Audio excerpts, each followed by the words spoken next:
E você já ouviu falar em uso capião? É um nome que parece complicado, mas que está ligado a algo muito comum, quando uma pessoa vive por anos em um imóvel e pode ter direito de se tornar dona dele. Mas será que é mesmo possível tomar posse de uma casa ou terreno só por morar ali? Quais são as regras, o que pode e o que não pode? A advogada especialista em direito de família e sucessões, Bruna Banchieri, explica como funciona o uso capião e quais cuidados os proprietários precisam ter. Não é simplesmente tomar a posse de alguém. Precisa cumprir alguns requisitos, como a posse mansa, pacífica e ininterrupta. E a intenção de dono também. A posse mansa e pacífica quer dizer assim que você adentrou no imóvel e não foi contestado o imóvel. Não foi contestado, tipo, você estar no imóvel. E a posse ininterrupta quer dizer assim, adentrou no imóvel e ficou ali por um certo período, tipo 5 anos, 10 anos, 15 anos. O que não pode ter essa interrupção. Por exemplo, assim, você está 2 anos no imóvel, não, eu vou morar em outro lugar.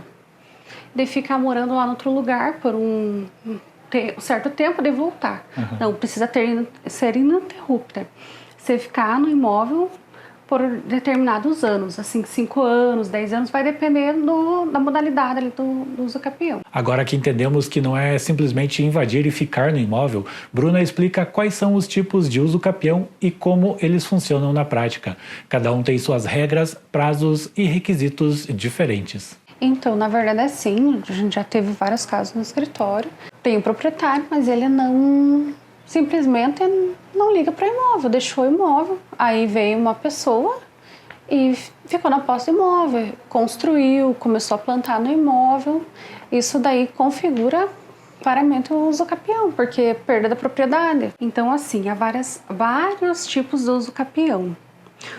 Os mais usuais seriam o uso capião ordinário, que seria assim, o ordinário, 10 anos, se o possuidor do imóvel tiver feito benfeitorias no imóvel e precisa ter o justo título e boa-fé. O que significa ter justo título? De repente ali uma cessão de direitos de posse. Seria assim um instrumento, pode ser público ou particular. Por exemplo, assim, meu pai tem a posse desse imóvel e tem uma escritura ali de direitos de posse. Ele pode passar para mim. Uso capião ordinário, ele é 10 anos. Mas assim, se eu estou no imóvel, planto, ou moro no imóvel, o prazo dele pode ser 5 anos daí. A gente tem, outros tipos também. Tem o extraordinário. O extraordinário, ele não existe o justo título e boa-fé. Quer dizer assim, tipo, eu não preciso ter uma cessão de posse, não preciso ter um documento ali que eu estou no imóvel.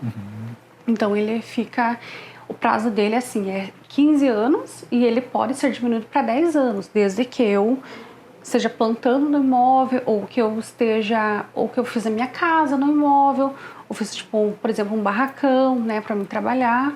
E também o uso capião especial urbano e o uso capião especial rural. O uso capião especial urbano, ele pode também, ter posse mansa, pacífica e ininterrupta, e o prazo dele é 5 anos, só que o imóvel não pode ultrapassar 250 metros quadrados. O prazo dele é 5 anos. Se eu estou 5 anos ali no imóvel, pode ser que a gente consiga sem uso capião.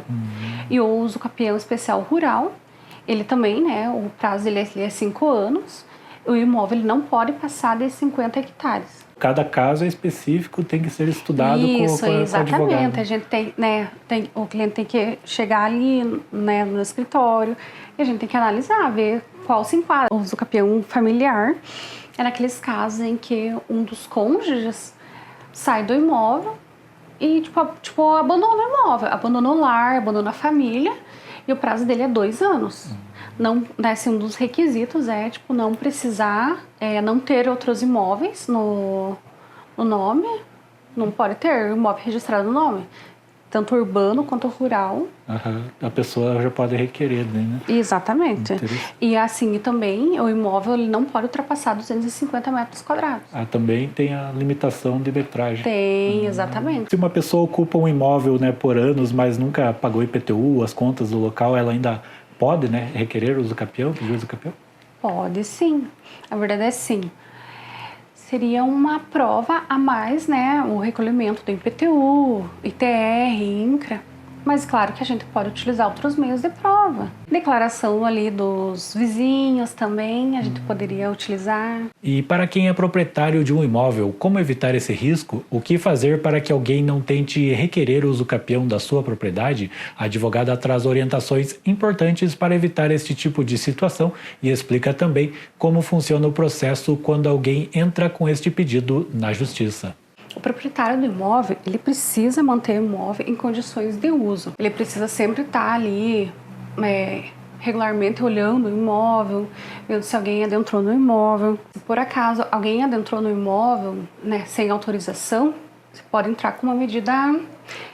Primeiramente, né, o que a gente orienta é entrar com uma notificação extrajudicial, que é, né, o cartório vai enviar uma notificação falando, viu, eu sou proprietário do imóvel, então assim, você adentrou no meu imóvel, então dou ali uns 10 dias para você sair, sem problema. Aí assim, se não surtir efeito, você pode entrar com uma medida judicial, por exemplo, assim, uma ação de manutenção de posse ou uma reintegração de posse. O proprietário ele é informado desse processo, o pessoal vai atrás dele para dizer que está tendo esse processo, e se ele ficar sabendo de alguma forma, ele pode ir contestar esse processo? Sim, um dos requisitos para a gente propor o usucapião é a gente fornecer uma certidão do registro de imóveis, e essa certidão ele vai constar se possui registro ou não. Uhum.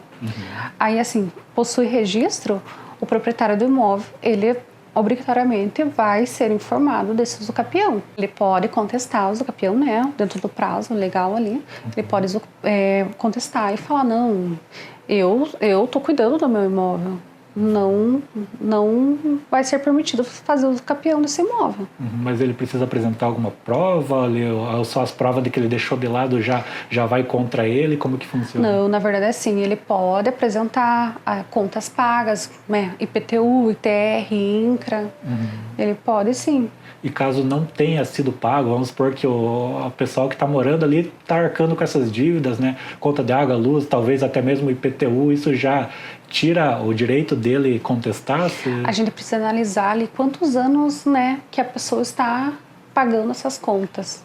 Para daí a gente informar se pode ser requerido usucapião ou não. Uma dúvida comum é, se eu emprestar um terreno para alguém morar ou usar, posso correr o risco de perder essa propriedade? E quando o aluguel de uma casa é feito só de boca a boca, sem nenhum contrato? Bruna explica quais os documentos são essenciais para proteger o proprietário, seja em chácaras, sítios, terrenos ou casas de aluguel. Então, o certo seria fazer um contrato de comodato, que é empréstimo gratuito. Olha, estou cedendo ali o imóvel para vocês a título gratuito por 2 anos, 3 anos.